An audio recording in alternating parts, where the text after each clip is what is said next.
नमस्कार, मेरा नाम डॉक्टर दुर्गेश पाठक है। मैं क्लिनिकल डायरेक्टर हूँ ह्यूमन चाइल्ड डेवलपमेंट क्लिनिक का। आज हमारे साथ एक पेरेंट्स बैठे हैं, एक बच्चे के पेरेंट्स जिनको हमारे यहाँ आते हुए करीब 1.5 साल हो चुका है। और आज हमें ये बताते हुए बहुत खुशी हो रही है कि इस बच्चे को आज हम अपने यहाँ से विन ऑफ कर रहे हैं। तो आज हम बात करते हैं उन बच्चे के पेरेंट्स से, और साथ ही साथ उस बच्चे के भविष्य की मैं मंगल कामना करता हूँ कि बच्चा बहुत अच्छा करे।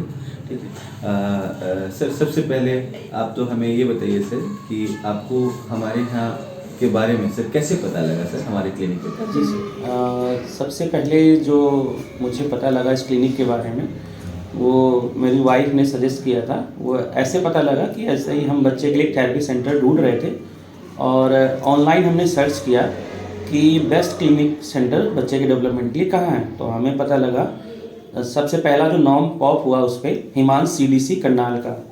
तो हमें लगा कि हिमांश CDC चैनल जो सेंटर है वहाँ एक बार विजिट ज़रूर करना चाहिए, क्योंकि भविष्य में यही है जो हमें बच्चे में इम्प्रूवमेंट ला सकता है। तो उसके बाद हमने यहाँ एक कंसल्ट किया, डॉक्टर जैसे बताया डॉक्टर दुर्गेश सर से हमने कंसल्टेशन किया। फिर उन्होंने हमें जो भी हमारे बच्चे में कमी थी वो पॉइंट आउट की, और उसकी थेरेपी एक यहाँ से स्टार्ट होती है। ठीक है सर, थोड़ा सा आप हमारे जो व्यूअर हैं, बहुत सारे पेरेंट्स हैं, बेसिकली मैं उनको भी एक मैसेज देना चाहता हूँ। तो आप एक थोड़ा सा बता सकते हैं कि आप जो यहाँ आए क्या कंप्लेन लेके आए थे सर? आपके बच्चे में क्या दिक्कतें आ रही थी? बच्चे में कंप्लेन क्या थी, जिस टाइम पे उसकी एज थी 2.5 साल थी, तो 2.5 साल का बच्चा था। वो finger Poynting, name responding, even eye contact उसका ना के बराबर ही था। तो वो कुछ भी उसको आप बुलाते रहो वो सुनता ही नहीं था।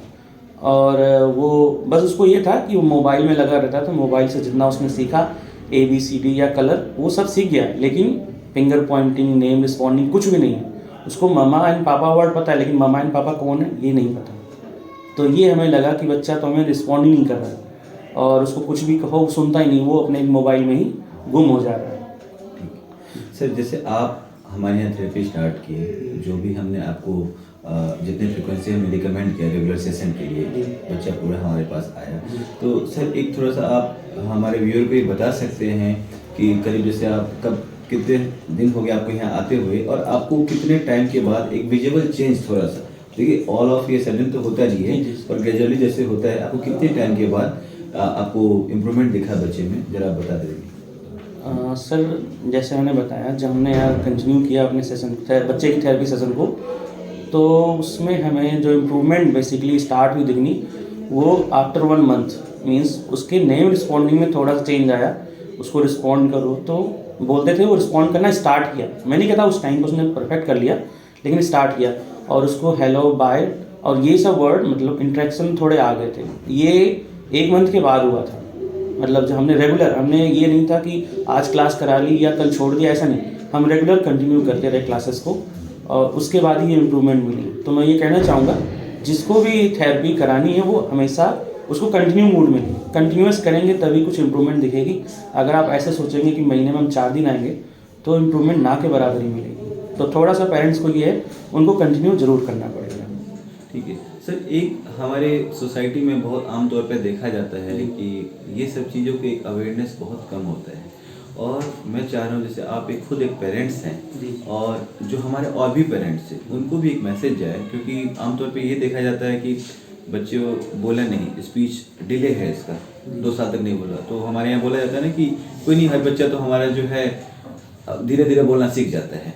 अच्छा, बिहेवियर में कुछ इशू है तो कोई नहीं, बचपने में हर कोई बच्चे बदमाशी करते हैं, उसके वैसे हो रहा है। तो एक तरह से कहीं ना कहीं इग्नोरेंस वाली फीलिंग आ जाती है कि ये अपने आप हो जाएगा। और इससे होता है क्या, जो एक हमारा जो गोल्डन पीरियड होता है, जो एक परफेक्ट एज होता है जिस पे बच्चे पे काम किया जा सकता है, हमारे थेरेपिस्ट काम कर सकते हैं, हमारे प्रोफेशनल काम कर सकते हैं, वो टाइम हम लूज कर देते हैं। तो आप एक पेरेंट्स होने के नाते उन पेरेंट्स के लिए आप क्या मैसेज देना चाहते हैं? जब भी उनको ऐसा कुछ दिखे तो क्या उनको ऐसे छोड़ देना चाहिए आमतौर जो हमारी धारणाएं हैं, या उनको सीरियस इसको एक कंसर्न लेके एक प्रोफेशनल को विजिट करना चाहिए? हाँ, ये मानता हूँ कि जैसे आज के पेरेंट्स में थोड़ी सी अवेयरनेस की कमी है, और मैं आपको यहाँ पे एक अपना पर्सनल एक्सपीरियंस शेयर कर रहा हूँ। जब 2.5 साल का ही था, तो इसमें क्या हुआ, हमने ऐसे ही बोला कि ऐसा हम इसको थेरेपी सेशन कंटिन्यू करा रहे हैं और यहाँ जा रहे हैं। तो इवन मेरे जो पेरेंट्स हैं मीन्स इसके दादा दादी, उन्होंने एक वाक़या शेयर किया और बोला कि तुम्हारा जो भाई है वो तो खुद 4 साल के बाद बोलना स्टार्ट किया। तो हमने ये बोला अगर हमारा भाई 4 साल के बाद स्टार्ट करता है बोलना तो क्या हम इसके लिए 1.5 साल वेट करें? और हो सकता है इसमें कोई कमी हो, तो जो वाकई इसमें कमी थी तो कभी भी हमें ये नहीं, खुद डॉक्टर नहीं बनना है, ना हमारे पास डॉक्टर की डिग्री है, सीधी सी बात है, डॉक्टर अगर हैं तो वो आपको सही गाइड करेंगे। तो आप डॉक्टर की मानिए, एक प्रोफेशनल को विजिट करिए, जैसा वो कहते हैं वैसे ही करिए, क्योंकि आपका बच्चा उसी से ही सिक्योर होगा। अगर आपको लगता है कि घर में ही डॉक्टर है तो हर कोई डॉक्टरी पढ़ाई तो नहीं करता। बिल्कुल सर, ठीक है सर, बहुत अच्छा लगा आपसे बात करके और सीरियसली आपने बहुत महत्वपूर्ण जानकारियाँ शेयर की हैं। होता है क्या, हम लोग अलग अलग प्लेटफॉर्म पे हम अपना जो भी एक रिलेवेंट इन्फॉर्मेशन है हम साझा करते हैं, हम शेयर करते हैं, बट एक जो पेरेंट्स जो हैं, जो खुद ही एक वहाँ से आते हैं, जो उस बच्चे के पेरेंट्स हैं, वो अगर आपके तरफ से एक उन दूसरे पेरेंट्स को मैसेज आएगा तो डेफिनेटली एक हमारे सोसाइटी के लिए एक अच्छा मैसेज आएगा। लास्ट में सर हम आपसे एक चीज़ मैं और पूछना चाहूँगा कि आप देखिए हमारा करनाल में भी ऑलमोस्ट 5 ईयर हमने कंप्लीट कर लिया है, क्योंकि होता क्या है कि हम लोगों ने जब ये क्लिनिक स्टार्ट किया था, ये सेंटर स्टार्ट किया था, इस लोकेलिटी में ऐसी फैसिलिटी नहीं थी, क्योंकि यहाँ के लोगों को और आसपास के लोगों को ऑल द वे या तो दिल्ली जाना पड़ता था या कहीं और जगह का रुख करना पड़ता था इन चीज़ों के लिए। तो हम लोग उसी चीज़ को ध्यान रखते हुए हमने अपनी पूरी टीम ला के यहाँ पे किया। तो और कहीं ना कहीं जैसे आपका फीडबैक है हमारे लिए एक बहुत ही महत्वपूर्ण चीज़ है, जिससे हम और इसमें और कुछ सुधार कर सकते हैं। और अगर आपको लग रहा है कि कुछ ऐसा सजेशन है जो हमारे को यहाँ पे कुछ करना चाहिए कि इन टर्म ऑफ कोई अवेयरनेस प्रोग्राम कंडक्ट कराना या हमारे अप्रोच में कुछ हमारे को कुछ इम्प्रूवमेंट करने की ज़रूरत है या कुछ, तो आप वो सजेशन भी हमें दे सकते हैं।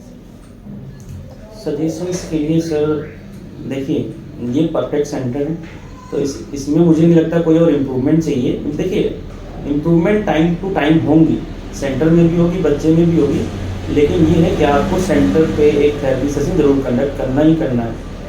सेंटर के लिए सजेशंस की बात है तो ये जैसे कर रहे हैं वैसे कंटिन्यू करें, बेस्ट अप्रोच है, और ये आगे धीरे धीरे इम्प्रूवमेंट इसमें आएंगी।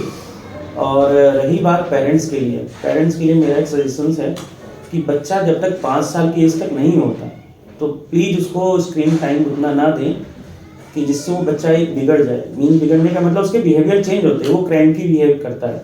अगर आप उसको स्क्रीन टाइम शेयर करते हैं तो उसका बिहेवियर बहुत ज़्यादा चेंज होगा, हमने नोटिस भी किया है। जितना स्क्रीन टाइम देंगे वो उतना ही क्रैंकी करेगा, बच्चा मानेगा नहीं कोई बात आपकी। तो अगर आप घर पे एज ए पेरेंट्स बच्चे को सपोर्ट करना चाहते हैं तो प्लीज़ उसका स्क्रीन टाइम 0 कर लीजिए, उससे अच्छा उसकी रीडिंग में डालिए, हैबिट स्टोरी बुक कीजिए, कुछ भी करिए, स्क्रीन टाइम जरूर 0 करिए। और जो थेरेपी सेंटर आपको गाइड करता है कि आप होम प्रोग्राम ये करिए, ये सेशन रखिए बच्चे के साथ 1-to-1 का, एज ए मदर या एज ए फादर जैसा भी आप करते हैं वो करिए, क्योंकि बच्चे को एक इंटरेक्शन चाहिए।